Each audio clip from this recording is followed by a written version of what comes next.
요한계시록 7장 1절부터 17절까지 우리 전장을 같이 읽도록 하겠습니다. 우리 한 절씩 우리 읽도록 하겠습니다.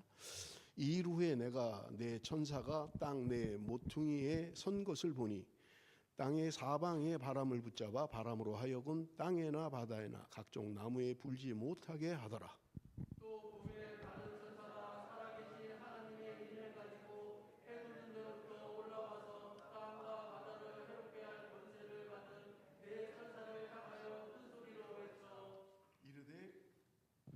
우리가 우리 하나님의 종들의 이마에 인치기까지 땅이나 바다나 나무들을 해하지 말라 하더라.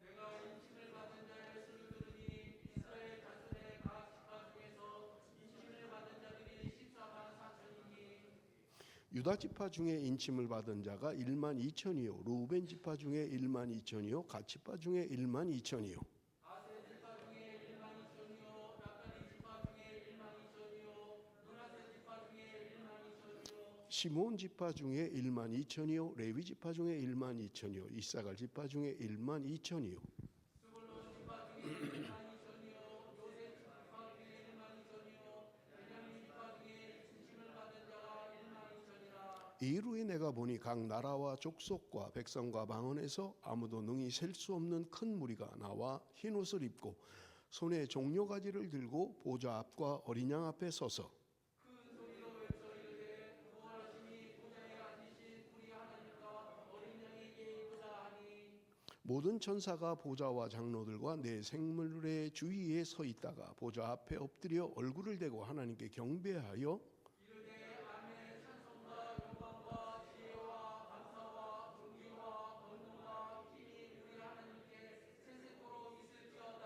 아멘 하더라. 장로 중 하나가 응답하여 나에게 이르되 이 흰옷 입은 자들이 누구며 또 어디서 왔느냐.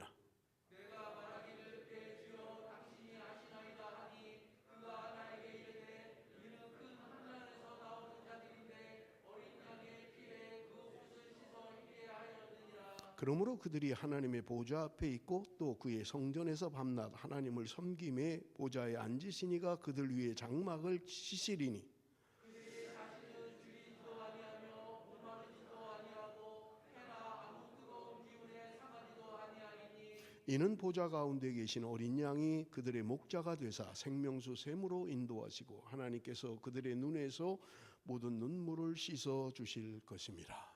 아멘. 여러분 우리가 요한계시록 7장을 읽었습니다마는 요한계시록 7장은 6장 마지막 절의 질문에 대한 답이 7장이에요. 그래서 6장 17절 마지막에 뭐라고 되어 있냐면 그들의 진노의 큰 날이 이르렀으니 누가 능히 서리요 하더라. 이게 질문이에요. 진노의 큰 날에 누가 설 수 있겠느냐 라고 하는 질문이었고, 그리고 7장은 그에 대한 대답으로 기록되어져 있는 것을 우리가 볼 수 있습니다.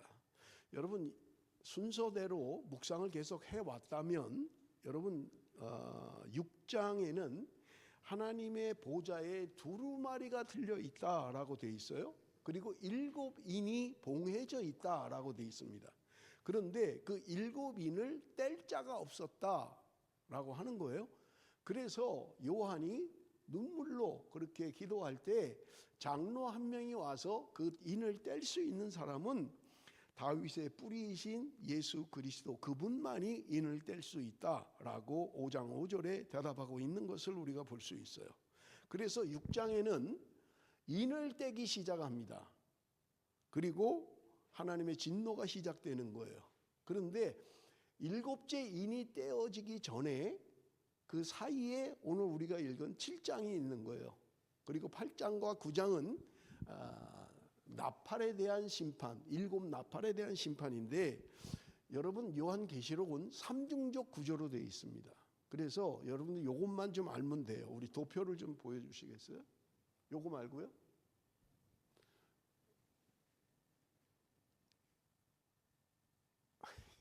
또 어렵네.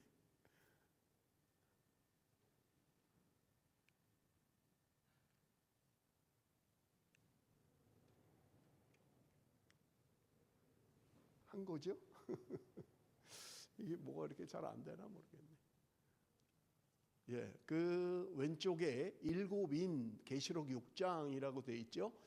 그래서 첫째 인을 떼니까 흰 말, 둘째는 붉은 말, 셋째는 검은 말, 넷째는 청황색 말, 다섯째는 순교자, 여섯 번째 천재지변, 일곱 번째 일곱 나팔이에요. 그런데 일곱 나팔이 떼어지기 전에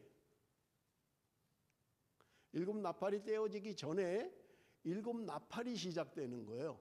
그래서 일곱 나팔의 재앙이 끝나고 일곱 나팔이 열리기 전에 일곱 대접으로 가는 거예요. 일곱 대접은 요한계시록 16장인데 일곱 대접이 기록되어 있는 거예요. 이거 왜 제가 잘 못하는 것 같아요. 그래서 여러분 기억하셔야 될 게 있습니다. 그건 뭐냐면 요한계시록의 3중 구조는 일곱 인의 심판이 있는 거예요.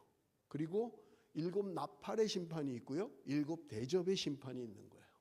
인의 마지막 일곱 번째가 시작되기 전에 일곱 나팔이 시작되기 전에 일곱 대접이 시작하는 거예요. 그런 구조로 되어 있는 것을 여러분 우리가 볼 수 있고요. 전체 구도를 한 번만 좀 보겠습니다. 제가 이게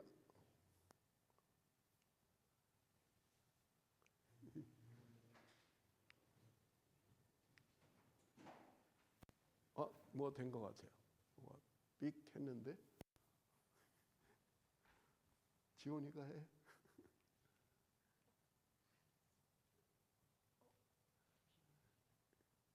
그냥 놔두고 그 전체 요한계시록 구조 전체만 좀 띄워주세요. 요한계시록의 전체 여러분들 보시면 지난주에 제가 설교하면서 말씀드렸잖아요. 과거에 대한 것이 1장이라면 아니요. 그거 말고요. 아까 그거 그대로 두세요. 2장 3장은 일곱 교회에 대한 것을 이야기하고 있다. 그렇게 말씀을 드렸고요. 4장부터 22장까지는 미래에 대한 것이다. 그렇게 지난주에 말씀을 드렸어요. 그래서 6장에서 11장을 보면 인재앙, 나팔재앙이 있는 거예요. 감사합니다. 위에? 맨 위에? 됐네요. 6장에서 11장까지 여기 보면 인재앙, 이게 마음대로 잘 안 돼요. 이게 좀 내려와야 되는데 또 안 내려오고 죄송합니다. 인재앙, 나팔재앙이 6장에서 11장까지 되어 있고요. 그 다음에 대접 심판이 16장에 기록되어 있는 것을 우리가 볼 수 있어요. 그리고 나면 여러분 20장의 천년왕국, 21장, 22장이 새하늘과 새 땅이라는 구조로 지금 요한계시록이 되어 있는 것을 여러분 우리가 볼 수 있습니다. 그런데 오늘 본문의 주요 내용은 뭐냐면 진노의 큰 날, 6장 마지막 절에 이야기했잖아요. 이 진노의 마지막 날에 피할 자가 누구냐라고 하는 거예요. 그에 대한 답이 오늘 우리가 읽은 7장의 내용인 거예요. 그러니까 이 진노의 심판을 피할 수 있는 자, 그가 누구냐라고 하는 게 오늘 설교의 주제입니다. 여러분, 그래서 진노를 피할 수 있는 자 성경이 이야기합니다. 첫 번째는 이마에 인 맞은 자가 이 심판에서 피할 수 있다는 거예요. 이마에 인 맞은 사람. 자, 우리 4절을 한번 좀 같이 읽어봅니다. 4절 다 같이 시작.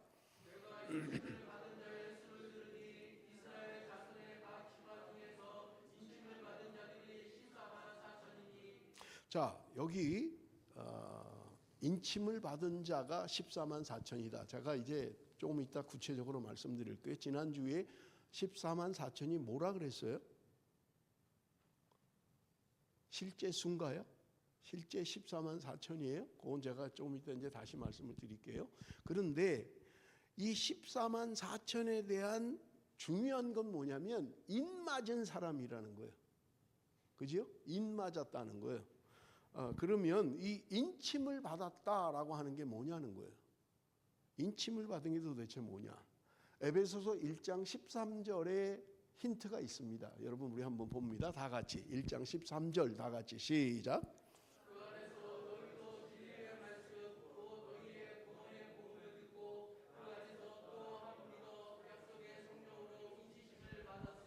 자, 1장 13절에 보면 여기 진리의 말씀 곧 너희의 구원의 복음을 들었다는 거예요. 그리고 그 안에서 믿었다는 거예요. 그런 사람들에게 약속의 성령으로 인치심을 받았다 이렇게 이야기하는 거예요. 그래서 여기 인침을 받았다라고 하는 것은 성령의 인침을 받았다는 거예요. 성령의 인침을 받았다고 이야기하고 있는 것을 우리가 볼 수 있습니다. 자, 그러면 14만 4천이라고 하는 것을 우리가 좀 살펴볼 텐데, 인 맞은 사람은 누구냐라고 할 때 3절에 보면 우리 하나님의 종들이다라고 이야기하고 있고요. 9절에는 흰옷 입은 하나님의 백성이다라고 이야기하고 있어요. 이 사람들이 인을 맡게 된다는 거예요. 그런데 여러분, 여기까지는 어느 교단이나 어떤 이단이나 이견이 없어요. 하나님의 종들이다. 그리고 흰옷 입은 사람이 인을 맡는다고 하는 것은 다 받아들이는 거예요. 근데 문제는 뭐냐? 그러면 누가 14만 4천이냐라고 하는 것은 의견이 다른 거예요. 그래서 여러분, 세 가지 견해가 있어요. 14만 4천이 누구냐라고 할 때 첫 번째는 육적 유대인, 그러니까 문자적 해석을 하는 거예요. 이것은 육적인 유대인을 말한다라고 이야기하는 사람들이에요. 그러니까 유대인이 아니면 구원받지 못한다는 거예요. 육적 유대인들, 누가 좋아할까요? 유대인들이 좋아하겠죠. 다른 사람 구원 못 받아. 우리는 유대인이래야만 구원함을 받을 수 있는 거야 라고 이야기합니다. 그런데 여러분, 그들의 이론이나 그들의 생각이 맞으려면 성경의 뒷받침이 있어야 돼요. 그런데 성경을 한번 보겠습니다. 갈라디아서 3장 6절 7절 우리 한번 같이 보겠습니다. 이거 모니터는 안 나오네요. 원래 지금 안 나오는 건가요? 자, 우리 6절 7절 우리 한번 좀 읽어봅니다. 다 같이 시작. 아브라함이 하나님을 믿음에 그것을 그에게 의로 정하셨다 함과 같으니라. 그런즉 믿음으로 말미암은 자들은 아브라함의 자손인 줄 알지어다. 아브라함이 하나님을 믿는 것 때문에 그 믿음으로 말미암아 아브라함이 구원함을 받았다. 의로 정함을 받았다는 거예요. 그래서 그러면 아브라함의 후손들이 누구냐? 7절에 믿음으로 말미암은 자들은 아브라함의 자손인 줄 알지어다라고 되어 있는 거예요. 그러면 아브라함의 후손은 혈통적인 것을 이야기하는 게 아니라 믿음으로 말미암아 아브라함의 자손이 된다라고 하는 거예요. 그러면 이것은 유대인만 아니에요. 전 세계 누구라도 예수를 믿으면 그 예수 믿는 사람은 아브라함의 후손이 된다고 성경이 이야기하고 있는 거예요.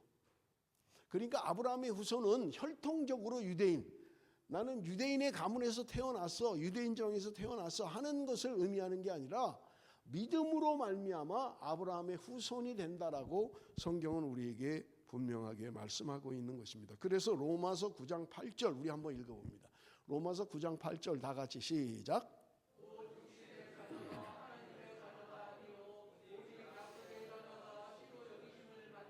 내가 유대인의 혈통을 가지고 태어났다 하는 게 하나님의 자녀 되는 조건이 아니라는 거예요. 약속의 자녀, 믿음으로 말미암아 태어난 이삭의 후손들, 오늘 성령으로 말미암아 믿음으로 고백하는 사람들이 하나님의 자녀가 된다라고 성경은 우리에게 이야기하는 거예요. 그러니까 육적으로 유대인들만 구원을 받는데 그중에 14만 4천이 구원을 받는다라고 하는 것은 잘못된 이론이라는 거예요. 두 번째는요, 14만 4천이라는 게 상징일 뿐인 거다. 지난주에 제가 말씀을 드렸죠. 14만 4천이라는 것은 12 곱하기 12 곱하기 1000이라고 말씀을 드렸어요. 구약의 12지파, 신약의 12사도, 그리고 완전 수인 1000을 곱해서 14만 4천이 되는 거예요. 그래서 이것은 숫자의 의미가 아니라 상징인 거다. 예수 믿고 구원받은 사람들의 상징적인 숫자다라고 이야기하고 있는 거예요. 그런데 세 번째 견해는 뭐냐면 앞에 두 번째 견해에서 상징을 빼버리는 거예요. 상징을 빼버리는 거예요. 그러면 어떻게 돼요? 14만 4천이 실제로 구원받는 사람이라는 거예요. 그런데 첫 번째는 유대인의 혈통, 유대인 가운데 태어난 사람이라고 한다면 이것은 유대인이라고 이야기하진 않아요. 전 세계 누구라도 택함받은 하나님의 사람 14만 4천이라고 이야기하는 거예요. 여호와의 증인에서 이 이론을 가지고 주장합니다. 그래서 14만 4천 안에 들어야 된다는 거예요. 이건 실제적인 숫자라는 거예요. 그러면 여러분 보세요. 지금 유대인의 지파 가운데 12,000에서 12지파에 14만 4천이라고 이야기를 했어요. 그러면 여러분 유대인의 수는 얼마나 될까요? 유대인의 수.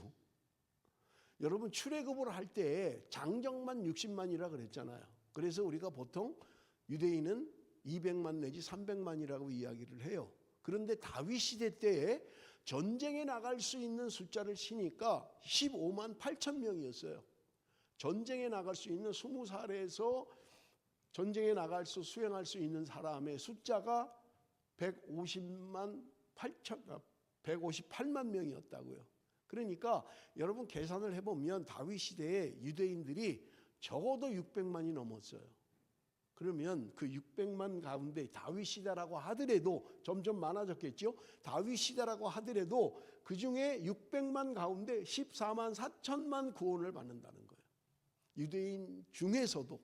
그러니까 유대인이라고 하더라도 그 중에 구별된 사람, 그 중에 선택된 사람만 구원함을 받는다고 이야기하는 거예요.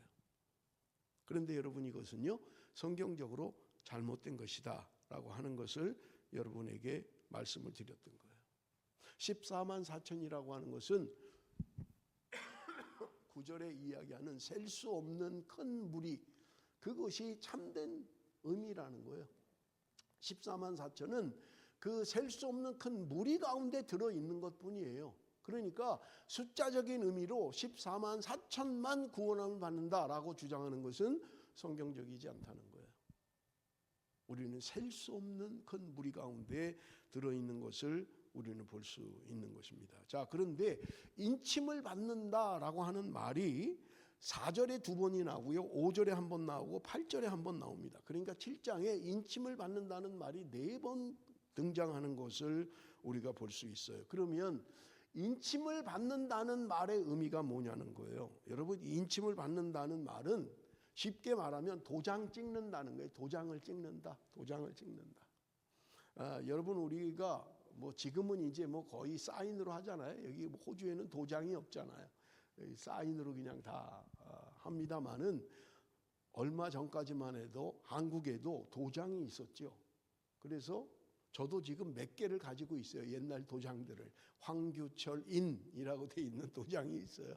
계약을 한다든지 뭘 할 때 도장을 찍어서 표시를 하는 거죠.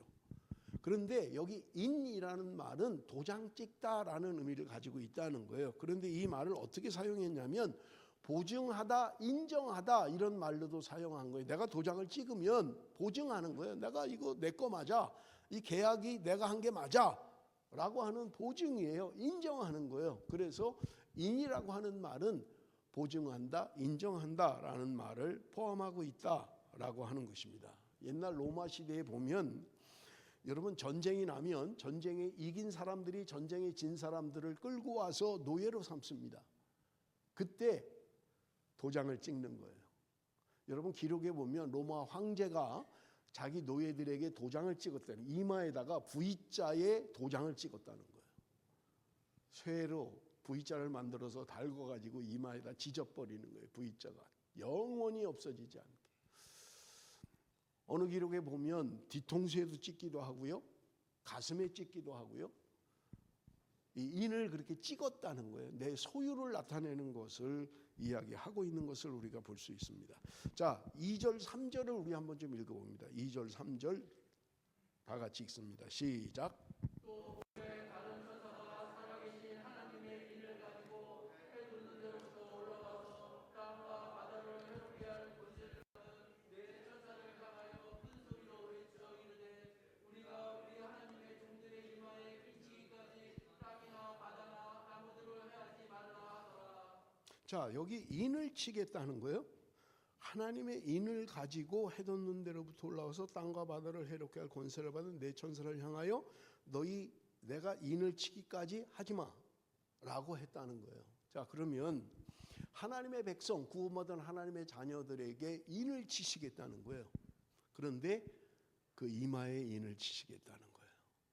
그럼 인이 없으면 하나님의 종이 아니죠. 하나님의 사람이 아니죠. 우리 옆 사람 한번 보십시오. 이마에 인이 혹시 있는지. 하나님이 너 내 거야. 넌 구원받은 백성이야. 혹시 있습니까? 옆 사람 잘 살펴보세요. 혹시 있는지.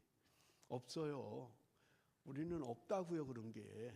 그러면 여기서 말하는 인을 친다는 것은 외형적으로 인을 치는 걸 말하지 않잖아요. 우리 눈에 보이게 인을 치는 것을 말하지 않는다라고 하는 것입니다. 여러분, 왜 그러면 요한계시록에 인을 친다라고 이야기했느냐 하는 거예요. 그거는 첫 번째 의미가 뭐냐면 하나님이 우리를 소유로 삼으시겠다는 거예요. 성령으로 인쳤다라고 하는 것은 하나님이 구별할 수 있는 거예요. 그래서 이 사람은 내 사람이야, 내 소유야 라는 의미로 인을 치셨다는 말입니다. 두 번, 그래서 여러분 시편 121편 4절에 보면 이스라엘을 지키시는 자는 졸지도 아니하고 주무시지도 아니하시리로다. 하나님이 졸지도 않고 주무시지도 않으시면서 우리를 지키신다는 거예요. 하나님의 소유된 백성들을 지키시겠다고 말씀하고 있는 것입니다. 그런데 두 번째는 인을 치는 이유는 뭐냐? 너희들이 하나님의 백성임을 잊지 말고 살아야 된다라고 하는 의미예요. 너희들은 내 소유고 너희들은 내 소유이기 때문에 이거 잊지 말고 살아야 돼라는 의미로 인을 치시겠다고 말씀하고 있는 것을 우리는 볼 수 있습니다. 자, 그러면 실제로 인을 치는 것은 무엇을 의미하느냐 하는 거예요. 이게 오늘 요한계시록 7장의 의미예요. 우리 한번 봅니다. 고린도후서 1장 22절 우리 한번 봅니다. 고린도후서 1장 22절 다 같이 읽습니다. 시작.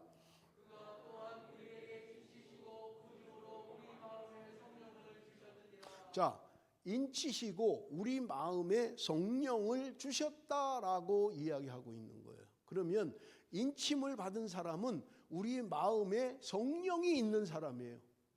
성령이 내 안에 있는 사람이 인친 사람이라고 성경은 이야기하고 있는 거예요. 그러면 묻겠습니다.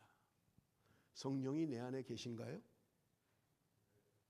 자신이 없으세요? 성령이 내 안에 계세요? 이거 물으면 아멘 크게 하던데 제가 한국 가서 설교하면요 성령이 여러분 안에 계십니까? 아멘 그래요. 그럼 제가 다시 물어요. 여러분 안에 계신 성령을 따라 살고 있습니까? 한두 명 대답해요. 여러분 내 안에 계신 성령의 인도함을 받고 있습니까? 그러면 그 다음엔 대답이 없어요. 성령 있다고 큰 소리로 아멘 했는데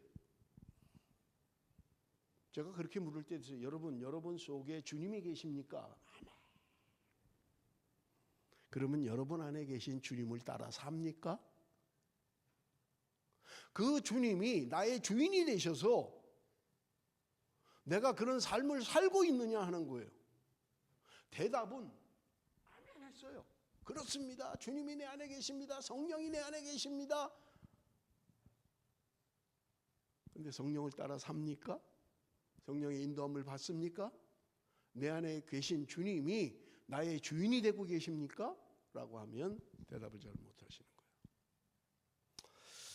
여러분 성령을 받았다면 그냥 아멘 하는 게 중요하지 않아요.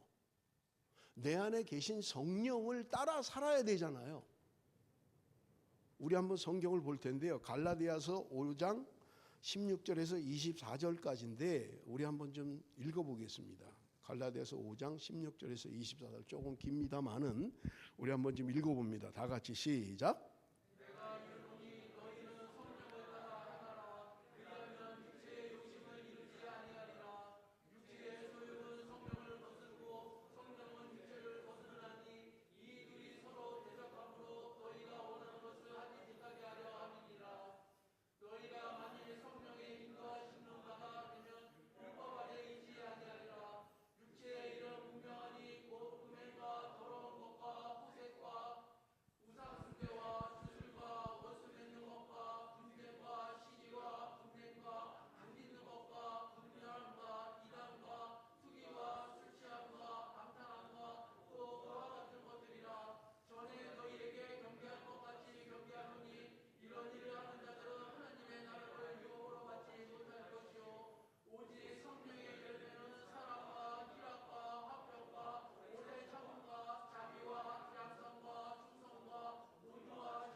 여러분 갈라디아서에 분명하게 말씀하고 있는 것들이 있어요. 그게 뭐냐면 성령을 따라 행하라고 하는 거예요. 그런데 분명히 이야기하는 것은 육체의 소욕과 성령의 소욕은 원수라는 거예요.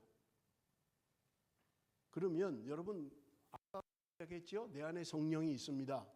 나 성령 받았습니다 라고 하면 그 성령과 내 안에 육체의 소욕은 원수예요. 하나 될 수가 없어요. 타협도 안 돼요. 그러면 분명하게 우리가 알 수 있는 게 뭐냐? 내 안에 계신 성령의 역사, 성령을 따라 사는 게 뭐냐라고 하는 거예요. 제가 뭐 성경 공부할 때 수없이 말씀드렸고 설교에도 말씀드렸잖아요. 여러분 여기 16절에 성령을 따라 행하라 라고 하는 말은 시제가 어떻게 된다 그랬어요? 다 잊어버리셔서 제가 설교하기가 참 좋아요. 이거 10번도 더 했는데 능동태라 그랬잖아요. 능동태. 영어 성경을 갖고 계신 분들은 보세요. 성령을 따라 행하라는 말은 능동태로 되어 있다고요. 영어의 능동태는 뭐예요? 내가 주관이 되는 거예요. 내가 의지를 가지고 내가 노력을 하면서 성령을 따라 살라는 거예요. 그래서 여러분 우리가 성령을 따라 살 때 힘들 때도 있지요. 하기 싫을 때도 있죠. 성경 읽기 하지만 안 하고 싶을 때도 있잖아요. 그런데 내가 의지를 가지고 노력을 가지고 해야 된다는 거예요. 그렇게 성령을 따라 살아야 된다는 거예요. 기도하는 거 쉽지 않지만 기도하는 자리에 나가야 되고요. 기도해야 된다는 거예요. 내가 의지를 가지고 이게 성령을 따라 사는 거예요. 하나님 내가 성경 읽게 해주세요. 하나님 내가 기도하게 해주세요. 아니에요. 내가 의지를 가지고 해야 돼요. 그런데 성령의 인도함을 받는다라는 말은 수동태로 돼 있다고 그랬잖아요. 성령의 인도함을 받는 것은 내 의지와 관계없어요. 그래서 제가 늘 이야기하는 게 바울이 2차 전도 여행 갈 때 1차 전도 여행 때 세워진 교회들을 돌보기 위해서 출발을 했는데 드로아에서 환상을 보게 되잖아요.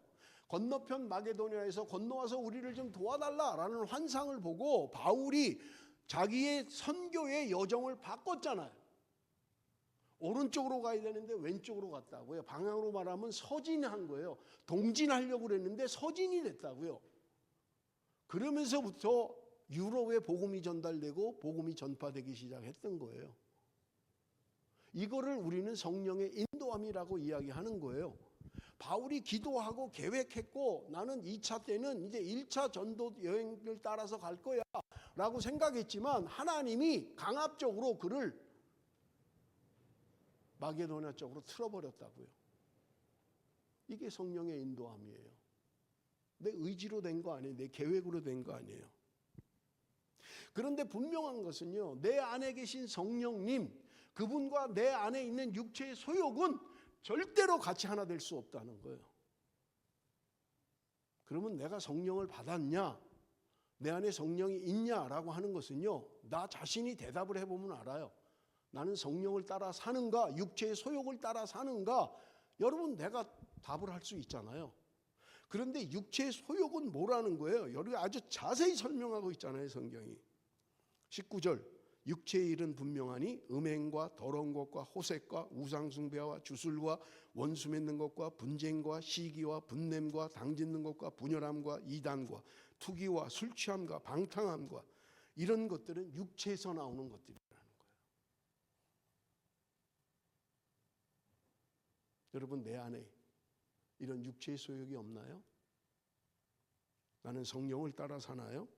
그런데 22절에 말합니다. 오직 성령의 열매는 사랑과 희락과 화평과 오래 참음과 자비와 양성과 충성과 온유와 절제니. 그래서 24절에 그리스도 예수의 사람들은 육체와 함께 그 정욕과 탐심을 십자가에 못 박았느니라. 성령 받았습니까? 아멘! 하는 게 중요한 게 아니라 오늘 나는 성령을 따라 살고 있느냐 하는 거예요. 육체의 소욕을 따라 살고 있지 않느냐 하는 거예요. 그런데 나는 끊임없이 육체의 소욕을 따라 살면서 대답은 성령이 내 안에 계십니다. 주님이 내 안에 계십니다. 라고 하는 것은 거짓말을 하고 있는 거예요. 그렇게 할 수가 없다는 거예요.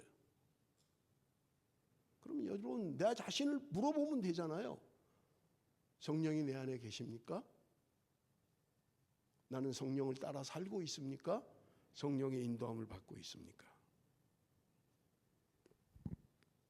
성령의 인침을 받았다면 여러분 우리는 분명하게 달라져야 돼요. 25절 26절 같이 읽어봅니다. 25절 26절 다 같이 읽습니다. 시작.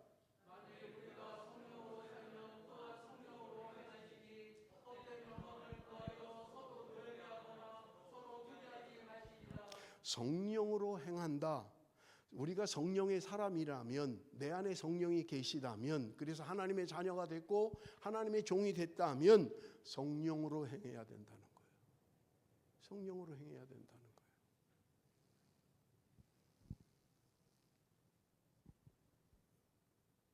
여러분 오늘 이 말씀을 통해서 여러분 우리는 우리 자신을 한번 점검해야 돼요. 나는 무엇을 따라 살고 있는가? 물론 우리가 성령을 따라 살다가도 넘어지기도 하고 또 육체를 따라 살고 그럴 때 있어요. 그러나 여러분 돌아와야 돼요. 내가 성령을 따라 살다가 육체의 소욕에 빠져서 살지만 돌아와야 된다고요. 계속 그 가운데 있어요? 계속 분노가 일어나요? 내 안에 계속 시기가 일어나나요? 여러분 그건 성령의 역사가 아니잖아요. 우리가 순간적으로 그럴 수 있어요. 말 안 듣는 자식을 보면서 화낼 수 있죠. 그러나 계속 화내면 안 되잖아요. 그건 하나님의 역사가 아니잖아요. 성령의 역사가 아니잖아요. 여러분 두 번째로 진노를 피할 수 있는 사람이 누구냐? 큰 환난에서 나오는 자라고 이야기합니다. 큰 환난에서 나오는 자라는 거예요. 13절 14절 봅니다. 장로 중 하나가 응답하여 나에게 이르되 이 흰옷 입은 자들이 누구며 또 어디서 왔느냐? 내가 말하기를 내 주여 당신이 하시나이다 하니 그가 나에게 이르되 이는 큰 환난에서 나오는 자들인데 어린 양의 피에 그 옷을 씻어 희게 하였느니라. 큰 환난에서 나오는 자들이라는 거예요. 여러분 우리가 그리스도인으로서 이 땅에 사는 것은 환난이 있다고 성경은 이야기합니다. 종종 어떤 사람은 예수 믿고 나면 기쁨만 있다, 행복만 있다 그렇게 말하는 건 성경적인 말이 아니에요. 왜? 예수님도 말씀하셨잖아요. 너희가 환난을 당할 것이다. 담대하라. 내가 세상 끝날까지 너희와 함께 할 것이다 라고 말씀하시잖아요. 예수 믿으면 환난 없어. 예수 믿으면 고통 없어 라고 성경이 말하고 있지 않아요. 너희가 이 땅에서 환난이 있다는 거예요. 그러나 담대하라. 왜? 내가 너희와 함께 할 것이니까. 이게 성경이 말하고 있는 거잖아요. 사도행전 14장 22절을 보십시오. 제자들의 마음을 굳게 하여 이 믿음에 머물러 있으라 권하고 또 우리가 하나님의 나라에 들어가려면 많은 환난을 겪어야 할 것이라 하고. 바울이 이야기한 게 뭐예요? 환난이 있다는 거예요. 우리가 이 땅에서 환난을 당한다는 거예요. 하나님의 나라에 들어가려면 너희가 환난을 겪게 될 것이다 라고 이야기하는 거예요. 베드로전서 4장 12절 13절 우리 같이 읽어봅니다. 다 같이 읽습니다. 시작.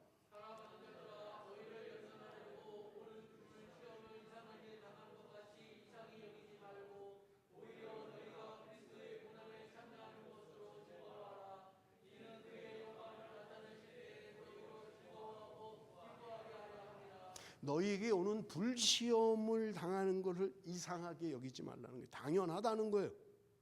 너희가 고난에 참여하는 것으로 기뻐하라고 성경이 이야기하고 있는 것입니다. 그렇다면 오늘 이 땅에서 우리가 그리스도인으로 살아가는데 환난이 있다는 거예요. 어려움이 있다는 거예요.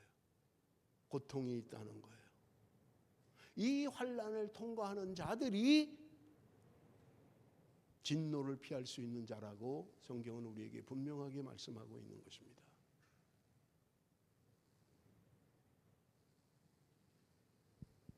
여러분 환난을 당하고 있습니까? 어려움을 당하고 있습니까? 예수 믿는 것 때문에 어려움이 있습니까? 뭐 우리는 그런 시대에 살고 있지도 않잖아요. 뭐 개인적으로는 그럴 수 있어요. 교회 가는 걸 남편이 핍박하고, 반대 남자가 가는 걸 여자가 하는 건 거의 없죠. 제가 한국에선 봤어요. 그런 사람을. 남자가 교회 가는 거를 핍박하는 거예요, 아내가. 물론 나중에는 그 여자도 뭐 예수 믿고 돌아왔습니다마는, 내가 예수 믿고 신앙생활 하는데 환난이 있냔 말이에요. 어려움이 있냔 말이에요. 예수 믿는 것 때문에 내가 잘못해서 환난을 당하고 어려움 당하는 건 있어요. 그러나 내가 예수 믿는 것 때문에 이 땅에서 환난을 당하느냐 하는 거예요. 하나님 나라에 들어가기 위해서는 환난을 겪어야 된다는 거예요. 환난을 통과해야 된다고 이야기하고 있는 것을 우리가 볼 수 있습니다. 자, 마지막으로 진노를 피할 수 있는 자는 누구냐? 어린 양의 피에 그 옷을 희게 한 자라고 성경은 이야기합니다.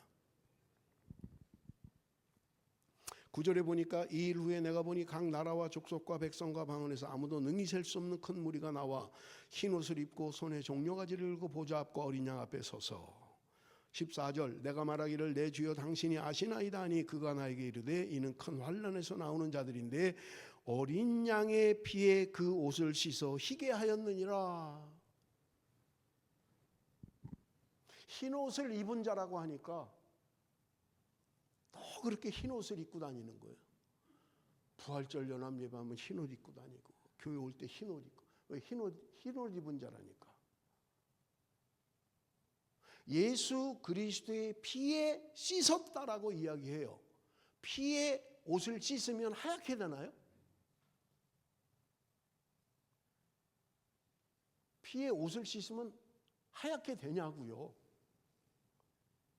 그러면 지금 이건 문자적으로 그냥 해석할 문제가 아니잖아요. 그죠? 제가 얼마 전에 빨래를 제가 담당하거든요. 빨래를 하는데 우리 교회 테이블보 막 빨갛고 막 이런 게 있어요. 하나 뭐 성탄 때 까는 테이블보, 그거하고 우리 집사람 하얀 바지하고 같이 넣고 돌려버린 거예요. 어머나 꺼내 보니까 우리 집사람 하얀 바지가 분홍색 바지가 돼버렸어요. 우리 집사람한테 얼마나 야단을 맞았는지. 아니 옷을 같은 색깔로 빨아야지. 그래 그 시뻘건 거하고 같이 빨면 그래. 제가 해결책은요, 내가 사줄게. 하얀 바지 사줄게. 그러면서 제가 한 말이, 분홍색 바지도 괜찮은데.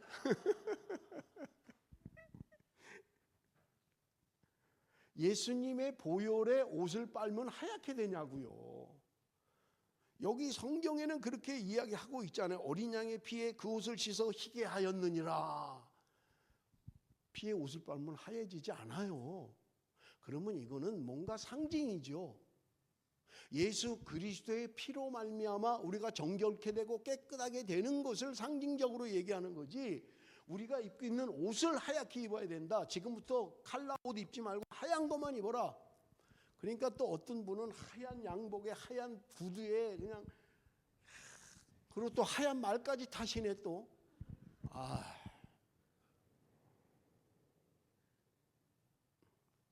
정신없는 사람들이 너무 많아요.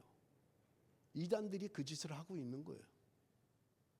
이게 상징인지 실제인지 문자적으로 해석을 해야 되는 건지 그것조차도 가늠을 못하는 거예요.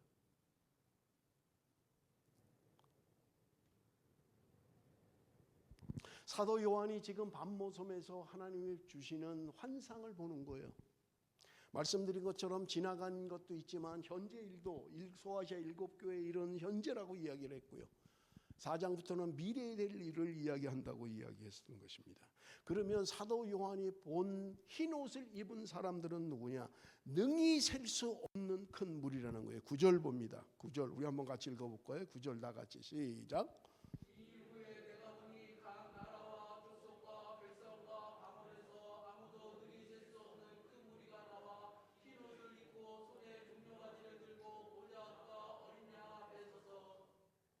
여러분 여기 보면 아무도 능히 셀 수 없는 큰 무리가 나와 흰 옷을 입고 손에 종려가지를 들고 보좌 앞과 어린 양 앞에 서 있다. 이렇게 돼 있는 거예요. 그러니까 흰옷을 입었다라고 하는 사람들, 구원함을 받은 사람, 인침을 받은 사람은 셀 수 없을 만큼 많은 큰 무리라고 성경은 이야기하고 있는 거예요. 그래야 이게 맞죠. 여러분, 예수님 이후에 지금 2000년이 지났는데 예수 믿고 구원받은 사람, 성령의 인침을 받은 사람이 한두 명이겠냐고요. 수없이 많은 사람들이 있잖아요. 그러니까 이것은 셀 수 없는 큰 무리에 들어가는 게 맞는 거지, 14만 4천만 구원함을 받는다라고 하는 것은 비성경적이고 성경을 제대로 해석하고 있지 않은 거라는 말입니다. 그들은 손에 종려가지를 들고 있습니다. 종려가지를 들고 있다는 말은 평화를 상징해요. 평화를. 예수님께서 십자가에 예루살렘으로 입성하면서 종려가지를 사람들이 깔고 자기 겉옷을 길에다 깔고, 그래서 예루살렘으로 입성하잖아요. 평화의 왕으로 오시는 거예요. 죄악 가운데 있는 우리를 하나님과 화목시키기 위해서 주님이 그 십자가의 길을 걸으셨던 것입니다. 보좌 앞에 어린 양들이 모여 있다고 성경은 이야기하고 있는 것입니다. 여러분, 우리가 신앙생활을 하면서 예수님이 눈에 안 보이기 때문에 예수님이 나와 함께 하는 것을 잘 인정하지 못할 때가 있어요. 그러나 여러분, 주님께서는 우리와 항상 함께 계시고 우리를 지켜보시고 눈동자처럼 보호하시는 분인 것을 여러분 기억하셔야만 합니다. 마태복음 18장 20절에 이야기합니다. 두세 사람이 내 이름으로 모인 곳에 내가 너희와 항상 같이 있을 것이다. 그런가 하면 말씀드린 것처럼 마태복음 28장 20절에 내가 세상 끝날까지 너희와 항상 함께 있을 것이다 라고 말씀하셨어요. 지금 내 눈에 예수님 안 보여요. 내 눈에 예수님이 없는 것 같아요. 그런데 주님은 우리에게 말씀하십니다. 세상 끝날까지 내가 너희와 항상 함께 있을 것이다. 여러분, 내가 살아가면서 가장 안전한 곳은 어딜까요? 여러분, 주님과 함께 있는 그곳이 가장 안전한 곳입니다. 지금 사도 요한은 지금 이야기하고 있는 거예요. 보좌 앞에 모여있는 흰옷 입은 그 수많은 무리들은 주님과 함께 있다고 이야기하고 있는 것입니다. 사랑하는 성도 여러분, 주님은 오늘도 우리를 지키시고 보호하시는 분입니다. 저는 지난 주간에 세계관에 관한 책을 읽었어요. 굉장히 두꺼워요. 제가 지금 뭐 공부를 하고 있는데 숙제예요. 읽고 독후감을 내라는 거예요. 400페이지가 넘는 것 같아요. 그 책을 읽다가 제가 놀라운 걸 발견했어요. 거기 뭐라고 되어 있냐면 세계관을 분별하라라는 책이에요. 세계관을 분별하라는 거예요. 그런데 뭐라고 이야기하냐면 이렇게 이야기하는 거예요. 세계관이 바뀌지 않아도 행동 양식이 바뀔 수 있다. 교회 안에 세계관이 바뀌지 않고도 믿는 것처럼 행동할 수 있다는 거예요. 여기서 말하는 세계관이라고 하는 것은 오늘 기독교로 말하면 오늘 우리가 예수 그리스도의 복음을 듣고 완전히 새로운 피조물이 되어야 되는데 그렇지 않고도 얼마든지 우리는 신앙생활을 할 수 있다는 거예요. 여러분 보세요. 처음 교회 나오면 어색하지요. 예배 드리는 것도 어색하고 같이 식사하는 것도 어색하고요. 얼마나 어색합니까? 그런데 조금 시간이 지나면 교회 문화에 익숙해지기 시작합니다. 기독교 문화에 익숙해지기 시작해요. 예배가 아무렇지도 않고요. 같이 교제하는 것도 아무렇지도 않아요. 아주 익숙해지는 거예요.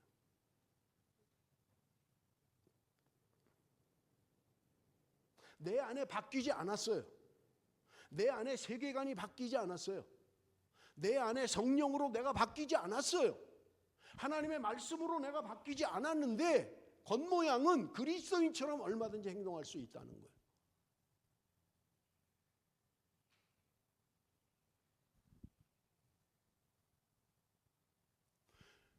여러분, 나를 좀 한번 돌아보십시다. 오늘 진지하게 나를 좀 돌아보세요.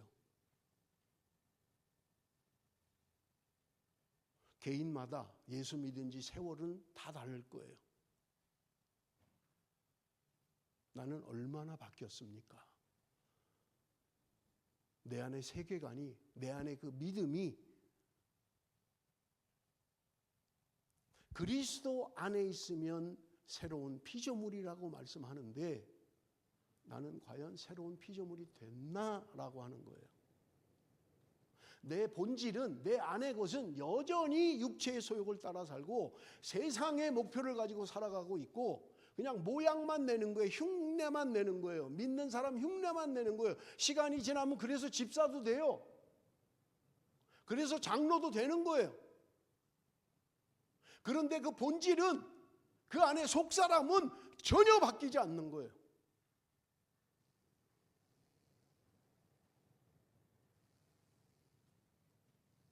그런 사람을 누가 그리스도인이라고 이야기할 수 있죠?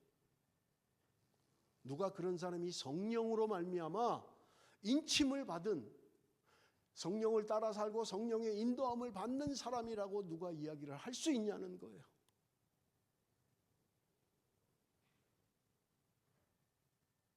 엊그제 우리 철야 때 우리 교회 모이지 않고 새순교회 부산에서 오신 이규현 목사님 집회에 참석했잖아요.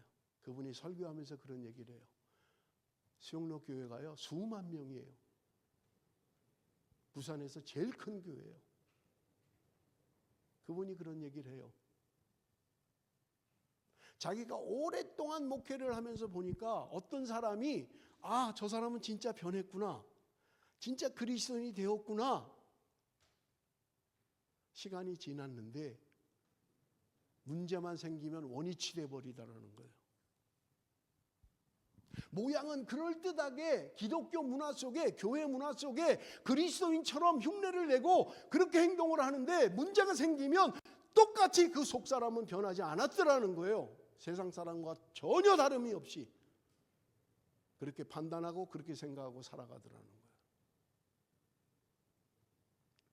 사랑하는 성도 여러분, 저는 오늘 정말 진지하게 여러분 자신에게 묻기를 원합니다. 세상 말로 내가 교회 밥 먹은 지 몇 년입니까? 우리 뭐 밥 먹은 것 갖고 얘기 많이 하더라고요. 내가 뭐 절밥 먹은 지 몇 년이다. 내가 교회 밥 먹은 지 몇 년이다. 몇 년이나 되셨어요? 여기 제가 볼 때 몇 년 안 됐다는 사람 거의 없는 것 같아요. 정원아, 너 교회밥 먹기 시작한 게 얼마나 됐냐? 1년? 1년 넘은 것 같은데 너? 잘 생각해봐. 나는 밥 안 먹고 빵 먹었어 이러지 말고. 제가 그래도 제일 연소한 교회밥 먹은 게 제일 작은 것 같아요. 정원이가. 그렇다면 여러분, 나는 그 오랜 세월 동안 신앙생활을 해왔고 그 오랜 세월 동안 그리스도인 나는 딱지를 붙이고 살았음에도 불구하고 내 속사람은 전혀 변하지 않으면서 문제만 생기면 육체의 소욕이 튀어나오고 육체의 소욕을 따라 사는 나는 아닌가? 나는 언제쯤 성령의 사람으로, 나는 거듭난 그리스도 안에서 새로운 피조물이 되었습니다. 그리스도께서 나를 위하여 죽으신 것은 이제는 더 이상 나 자신을 위하여 사는 게 아니라 나를 위하여 죽으신 예수 그리스도를 위하여 사는 것입니다. 고린도서 5장 15절에 말씀하고 있잖아요. 나의 삶의 목표는 무엇입니까? 나의 삶의 가치는 무엇입니까? 한 번이라도 그리스도를 위하여 살아봤습니까? 한 번이라도 성령을 따라 행동해 봤습니까? 내 삶에 성령의 인도함이 있었습니까? 교회 밥만 먹고 산 세월이 나는 20년입니다. 30년이라고 한다면 여러분, 우리가 주님 앞에 서는 날 주님이 나 너 몰라. 넌 교회에서 밥만 먹었잖아. 나 너 모르는데? 여러분, 우리는 달라져야만 합니다. 변화되어야만 합니다.